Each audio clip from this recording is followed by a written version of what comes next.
Thanks for watching Good News New England. I'm Emmeline Reed with your positive news roundup. Pushing for a purpose. One former flight attendant is pushing a beverage cart from Logan Airport in Boston all the way to Ground Zero in New York in honor of the flight crew that lost their lives on September 11th. I know what it was like every time the anniversary came up, how I felt, and I always thought of how they must have felt, the family members. As a former flight attendant himself, Paul has struggled with the loss of friends he now knows as heroes who lost their lives on September 11th. Amy Jarrett, me and her flew together all the time. We worked on the back of the plane together all the time. She was probably the one I was the closest with. You know, when there's trouble on board an airplane, no matter what it is, you can't pick up the phone and call the police. You can't call the fire department. You can't call anybody.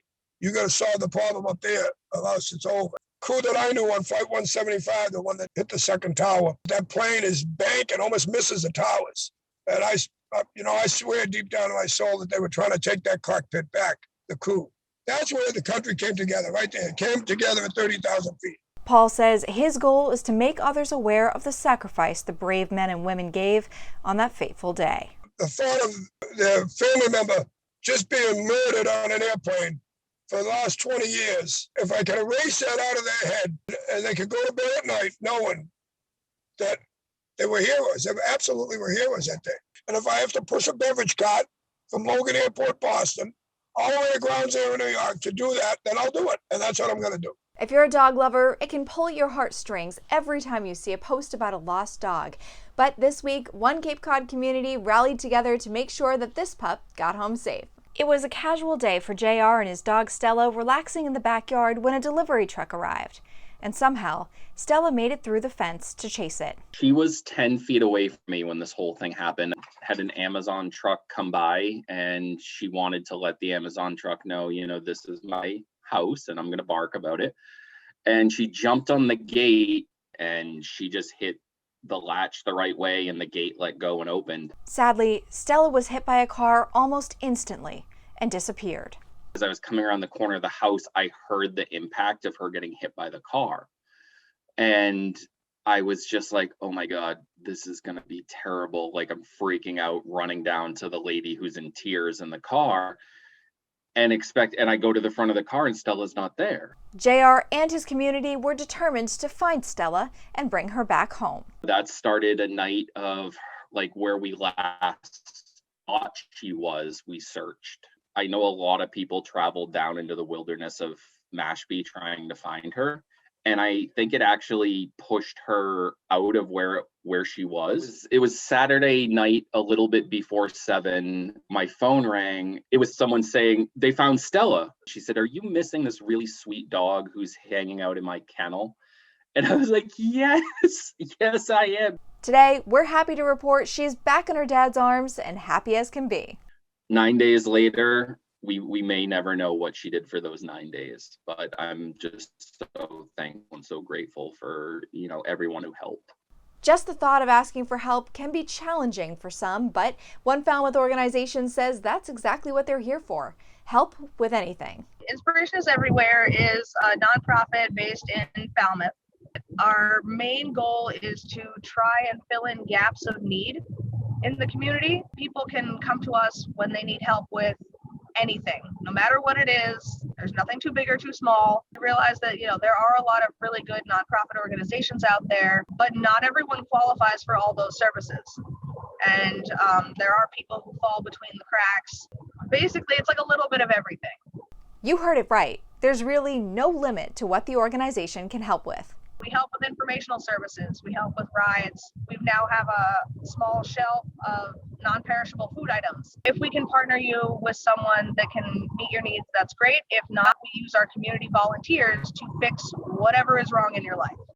On the giving side, they also accept a wide range of donations. A lot of kids who get taken into DCF custody have to put all their stuff into a trash bag. So we've been collecting duffel bags and backpacks for those kids so that they have their own luggage and they don't have that sort of message that you're trash. If there's one thing they'd like you to know, Samantha says, it's that they will be there no matter what.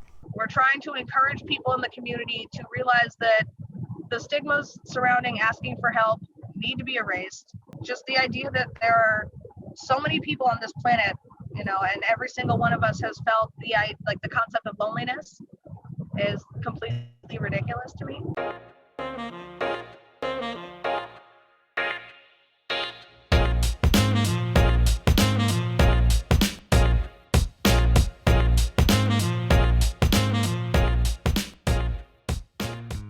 Welcome to the Positive Five. We have JT here back again with us today. JT, we're going to be talking about time management today. Yes, I like that. Time management. Exactly. Something I've had to seriously make happen for myself, because I was that person that I'd write a list. And again, like you, I'd write a list with a whole bunch of things on it. And I'm just going. Now, when you're younger, sometimes you have all that energy, just go and you're at it. I'm doing this today, I'm doing that today.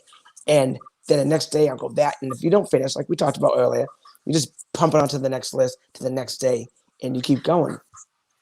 But the problem is, you yourself aren't taking care of you. Guilty. Right. And that's a big thing. You are not taking care of you. Now, I learned this from my sister years ago. And also when she's like, I said, what'd you do today? She's in business and she's at college and all that. And she said, I went to dinner by myself. I'm like, how'd you do that? I was like, what do you mean by yourself? She said, oh yeah. I said, that's crazy. Like, I would never go to dinner by myself. She goes, try it. So one day I didn't do dinner, but I did a lunch by myself, and I was at the bar and at like a little place, and I sat at the bar and ate lunch by myself. And, I was talking to this person, talking to that person.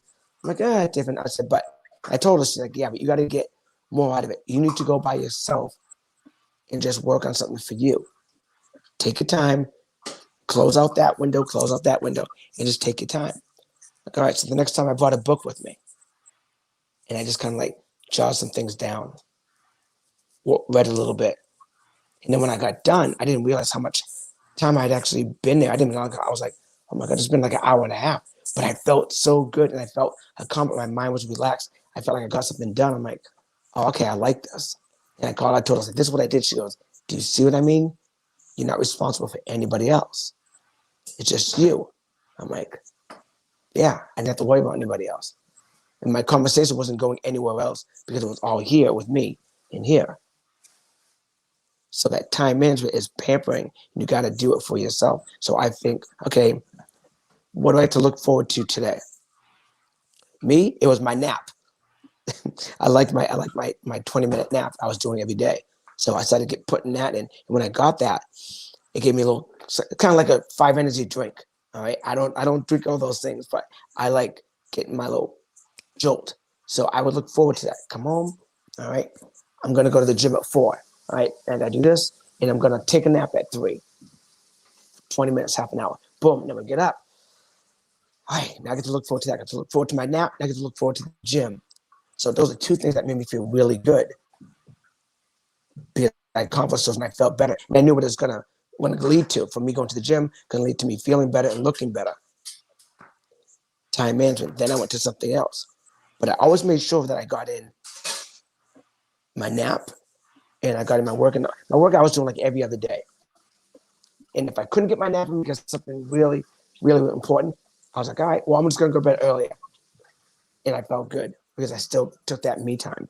But you have to look at that. I'll get my nails done. Shoot, I'll take a time off going to Saturday and go get a manicure. Absolutely. The massages on your hand. The ladies, it's not all. Now I understand why you go. Fellas, don't sleep on that. It's good for you. Tell Jake to get a mani-pedi or something. I wish I could have you as like my time management police to just kind of be like, hey, Emma, do you remember to spend some time for yourself today? Did you do that? I need time management police. Where are you? Yes, you got to do it. You're going to feel better. So pamper yourself. Trust me, it's going to be better. You're going to love it. Time management. Put things in order for you. Because if you're not good, you're not going to be good for anybody else. Thanks, JT. This week on Fresh Look Friday, I'm taking you for a staycation in my hometown of Falmouth.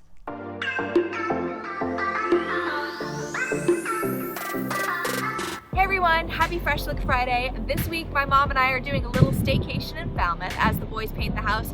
So I thought I'd take you with me and show you some of my favorite places around town. Let's go.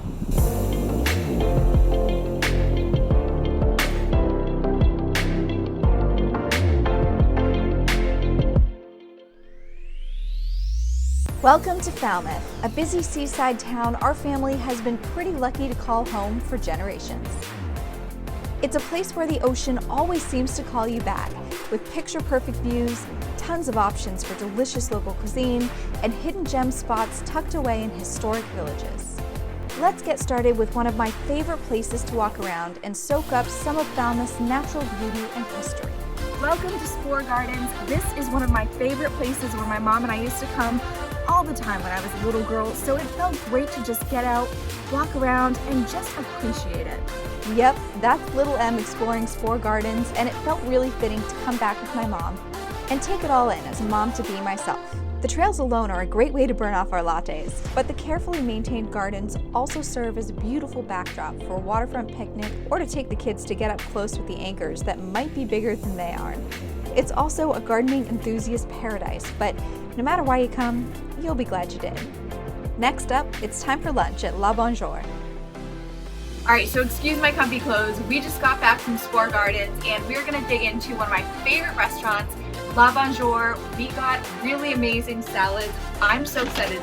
Mine, I'm probably pronouncing it wrong, so please forgive me, but I got Lapoi. Someone please correct me, I don't know how to pronounce this, but this is what I got. I opted in to get the grilled chicken, but this also has avocado, beets, lentils, apple, and it's really smelling amazing, so I'm gonna dig in.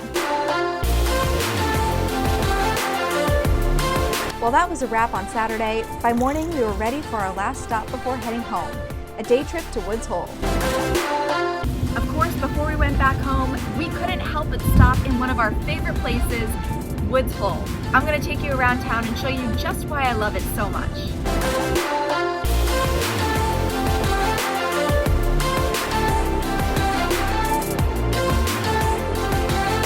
Downtown Woods Hole is known to most as the gateway to Martha's Vineyard, home of the Woods Hole Film Festival, start line of the Falmouth Road Race, or the birthplace of the submarine Alvin that discovered the Titanic. For me, though, it's more than that. It's where my dad worked for most of his life at the Marine Biological Lab, or the MBL as we called it. It's the place I first went to preschool, and where I'd rush to catch the boat to Martha's Vineyard, hoping the bridge didn't go up on me, though secretly loving when it did.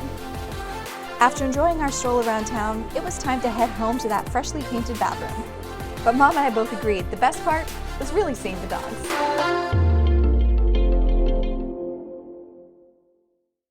That's it for this week's Positive News. Be sure to tune in next Sunday at 6 p.m. to stay up to date with all the latest good news from around New England. And if you have a story of your own that you'd like to share, feel free to send me an email, emmalyn@emmalynreed.com. Have a great week, everybody.